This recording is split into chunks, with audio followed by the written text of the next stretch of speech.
Oi, gente, tudo bem? Tudo tranquilo? O professor Guilherme Corrêa de volta aqui para tratar de um tema novo. Dentro do tema da execução, vamos falar de liquidação de sentença, a parte 1 desse assunto aqui. E lembrando, agora nós temos o nosso Guibô dando recados para vocês nas aulas, tá? E hoje é o recado dele. Pega desde o início, olha o que ele está dizendo. Ele falou que a Gabi mandou dar like nessa aula aqui. E eu conheço a Gabriela melhor que vocês. Ela é brava, hein? Então, se você não obedecer ela vai ficar brava. Então, Gabi mandou dar like. O Guibô vai ficar a aula inteira contando isso aí pra gente, lembrando isso pra gente, beleza? Vamos falar então de liquidação de sentença sem mais delongas, mas lembrando, se não é inscrito no canal, se inscreve. Vamos em busca dos 3.000 inscritos. Já estamos com mais de 2.100. E lembrando, esse será o maior canal de conteúdo jurídico do país. Eu tenho certeza. Eu não acredito, não tô nem aí se você não acredita. Eu acredito, e para provar que eu acredito, toda segunda hoje, toda quarta e toda sexta, vídeo novo aqui. Inclusive, sexta-feira, agora feriado, vai ter vídeo novo toda segunda, quarta e sexta. Beleza? Vamos lá então para trabalhar com liquidação de sentença, começando começando pelo começo, pela Lei 519 a 512 do Código de Processo Civil.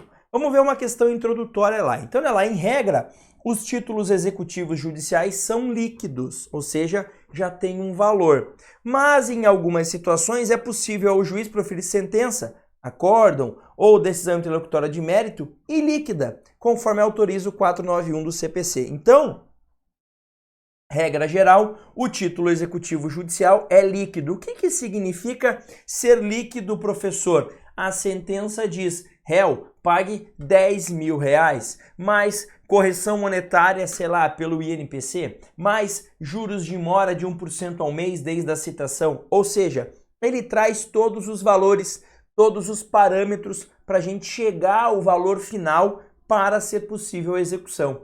Repito, isso é uma sentença, uma decisão líquida, mas nem sempre ele faz isso. Muitas vezes, quando a lei autoriza, ele faz decisões em que ele joga para uma segunda fase, para um segundo momento, se chegar nesse valor, apurar esse valor. E é o que a gente chama de liquidação de sentença. Tá? Então, se a minha sentença não é líquida, eu vou ter que ir para uma fase extra, liquidação de sentença, antes de partir para o cumprimento. Beleza?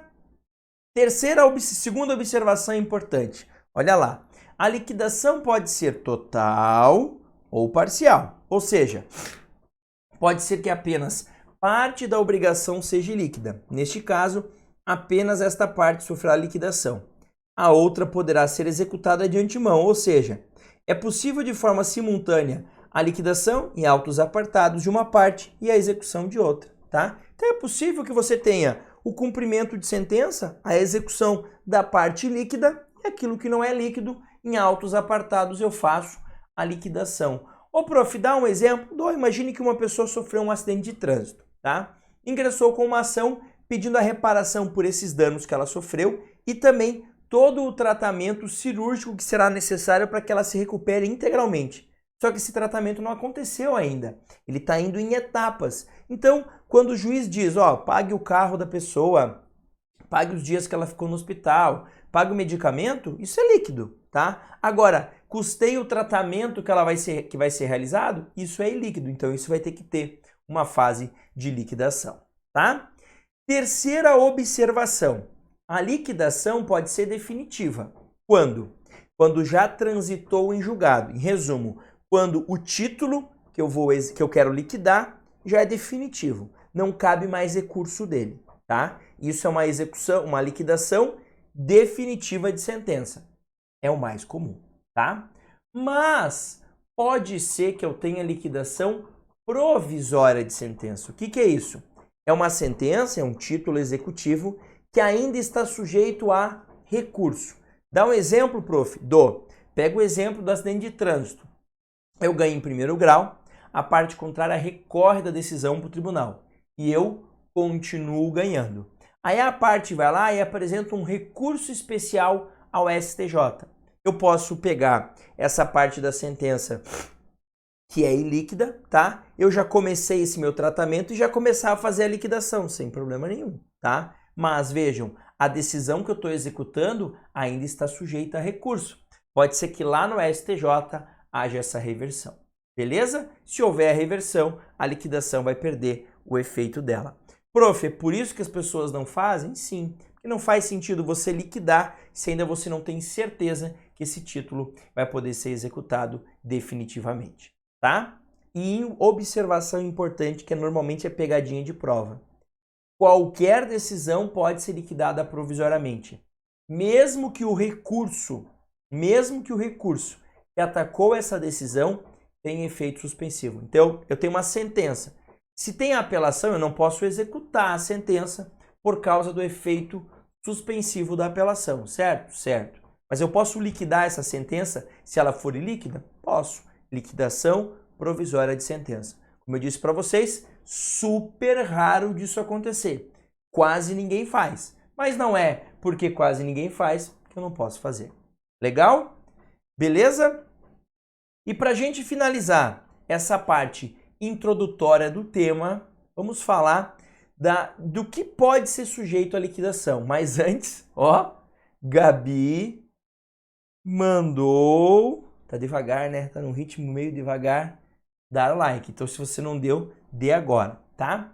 Professor, o que está sujeito à liquidação? Lembrando, eu só posso ter liquidação do título executivo judicial. De todos? Não. Olha lá.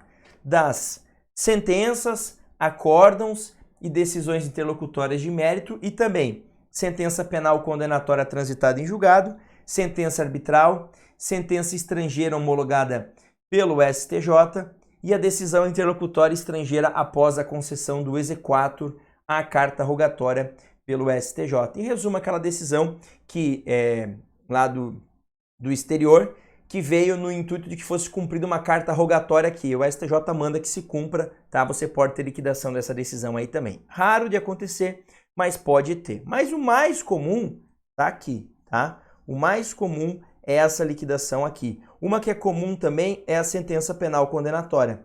Quando na sentença penal condenatória tem lá uma atribuição de responsabilidade civil para aquele que cometeu o crime. Aí você pode ter uma fase de liquidação no âmbito civil. Beleza? Prof, e aí, o que mais que tem de importante sobre liquidação? Os tipos de liquidação. A gente vai começar na aula de hoje, tá? Parte da doutrina fala ainda em liquidação por cálculos, tá?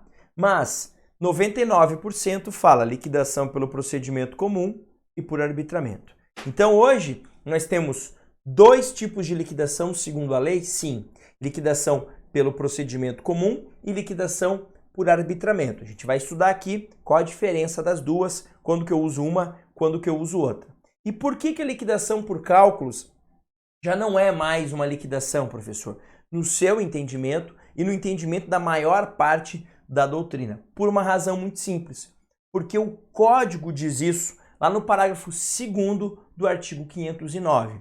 Abre agora aí o teu 509, parágrafo 2º. Ah, eu tô com preguiça, tá bom, eu mostro para você. Tá aqui, ó, tá aqui, ó, tá aqui, ó. Entre aspas.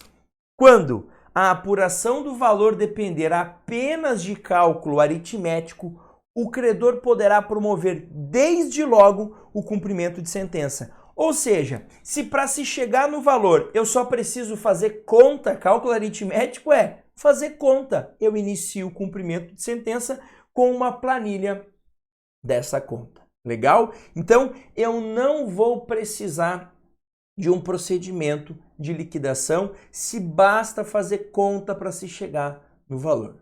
Beleza? Então, vamos imaginar, a sentença diz que o valor da condenação é R$10.000, com juros de mora desde o evento danoso, correção monetária pelo INPC, também desde o evento danoso. Eu não sei quanto é o valor exato agora, 10 mil mais tudo isso, mas dá para chegar? Dá. Basta fazer conta. Se basta fazer conta, eu não preciso de um tipo de liquidação específico. Ok? Tranquilo? E para finalizar essa primeira parte aqui do tema, o parágrafo 3º desse 509, ele vai trazer assim uma disposição de lei, digamos que uma norma programática, né? Assim, um conselho ao CNJ ou uma determinação ao CNJ. Olha lá, é determinação na verdade, né? Eu tô brincando.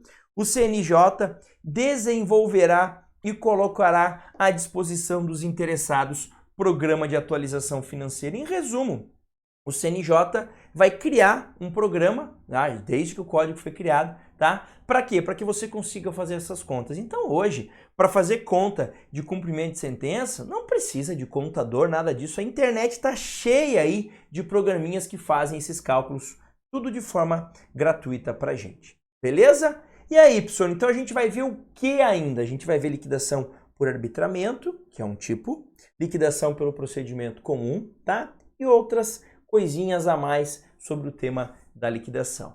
Mas antes, lembrando do recadinho do Guibô, o Guibô é um transmissor de algumas mensagens importantes. E hoje ele está transmitindo esta importante mensagem da Gabi. Olha o que ele está falando. Gabi mandou dar um like, tá? E eu tô vendo você aí assistindo a aula, falando, nossa, como a sua aula é legal, pensando e não dando um like. Ah, mas eu não achei a aula legal. Então beleza, então escreve aqui embaixo o que é que você não gostou. E claro, compartilhe o conteúdo e se inscreve no canal. Valeu? Vamos aprender processo civil de forma objetiva, claro, 100% gratuita. Um abração e até mais.